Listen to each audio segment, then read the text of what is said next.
Hi, Sarah Pacaro with Rewrite Your Life, Rapid Transformational Therapist. I'm going to share with you today 4 ways that the toxic and unhealthy person in your life, aka the narcissist, gets the upper hand with you.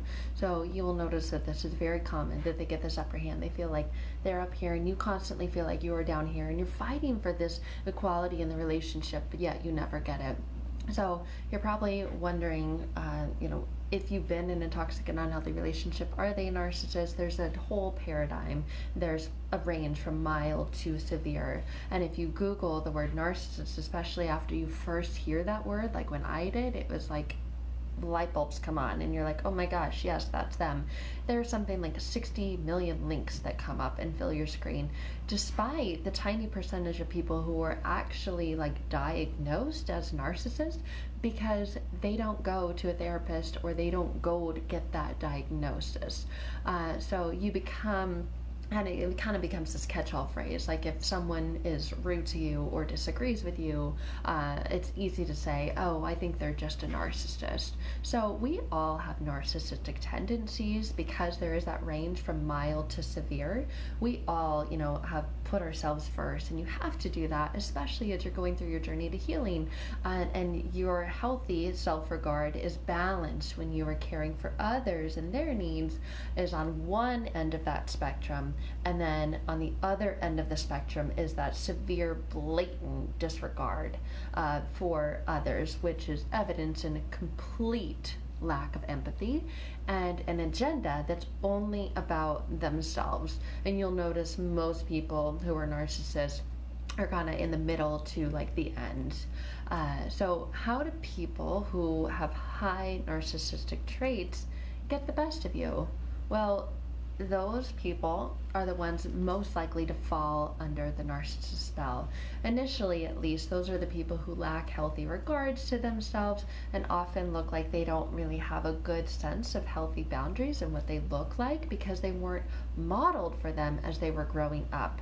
So these people have a tendency to have a really insecure attachment style. We've done videos about attachment styles before, and there's some of us, depending on where we're at, that are better at spotting a narcissist early on in the game, partly because we've been through it, we understand what healthy boundaries are, we have a really strong sense of our own needs being important and legitimate because those are the things that they tear down. But you may find that at some point in your life it is easy to be taken advantage of by a narcissist, to kind of fall into that trap. So how they are with you, they will exert stealth control. They're always out to maintain control, power, and to win. The narcissist wants to control, but they don't like having their needs out in the open. So rather than telling you what to do, the narcissist, you'll often notice, will make subtle suggestions or kind of under this disguise of being solicitous or caring, when really they're just taking command. The example that I like to use is when you are going on a first date or second date or whatever, just like early on in the relationship during the love bombing phase. An insecure person and a narcissist, you'll notice, and I noticed this in looking back on my first date with both of my past relationships, the ones that were the most significant and severe with me. So you meet at a place, like the narcissists are just, hey, I want to take you here, and it's this love bombing phase. So they're taking you out to like a really nice restaurant, they're putting on the show, you're seeing the mask, and maybe you decide, oh, I'd like a glass of rosé, I'd like a glass of wine, and they tell you, no, you have got to try their signature cocktail drink or whatever, and you're thinking, well, I'd really like rosé, but okay, yeah, sure, I'll try that. And then you're looking over the menu and you're thinking, the chicken whatever sounds really good. And they ask you, hey, what are you gonna get? And you're like, yeah, I'm thinking like this chicken thing sounds really good. And they're like, no, you have to try the salmon. The salmon is amazing, you'll love it. And you're not really a salmon person, but you feel like, wow, okay, I'll do that. So in this, when you're really secure in yourself, you will pick up on this. Like your little radar starts to go off and you're like, I don't really want this. Why is this person constantly, they're telling me what I should order, what I should eat, what I should drink. There's Miss Insecure however, is flattered by this and is like, oh my gosh, wow, they're telling me what the best thing is here. But if you're really secure in yourself, you're thinking, you know what, I'm gonna order what I want to order. If you're not secure in yourself, you start to you really don't pick up on it quite at first. And it's so interesting because looking back, my ex and I would go to very nice restaurants, get appetizers, drinks. I mean, he would spend like $200 on a dinner. And I felt so flattered. I felt so taken care of. Like I was this princess. I had no idea that was part of the love bombing phase. And I look back on something as simple as this, and he would order for me. And it was like, I don't really feel like that tonight. I kind of feel like a salad, or like, I want to say, no, we've got to try this. You're going to try this. And it was like, okay.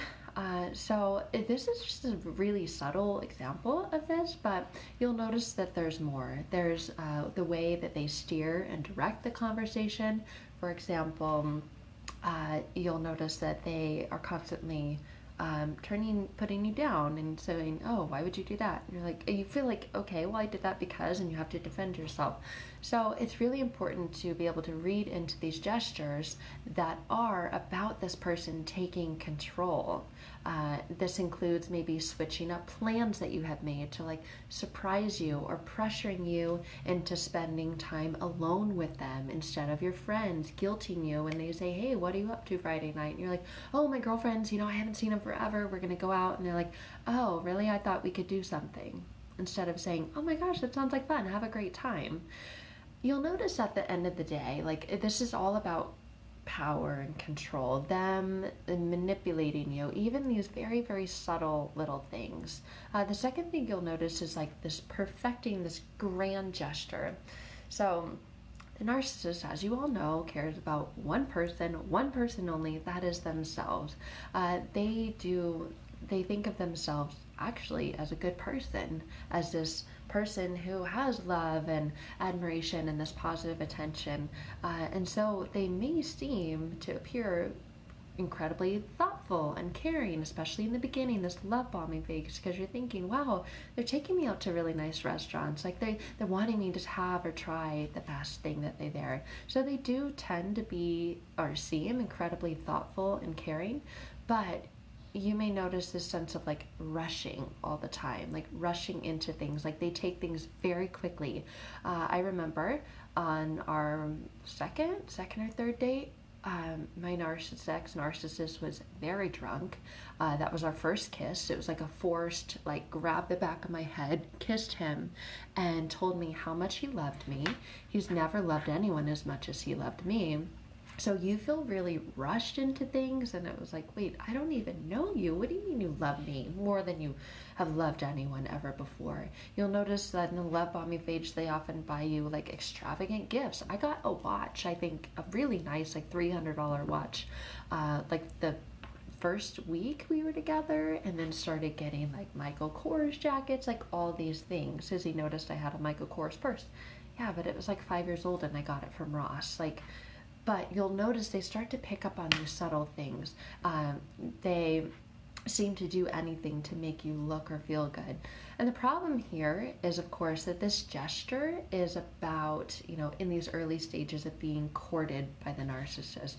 Like I said, it's this love bombing phase that makes you feel good, makes you feel like, wow, they are just incredible. They tell you how beautiful you are, how gorgeous you are, how sexy you are.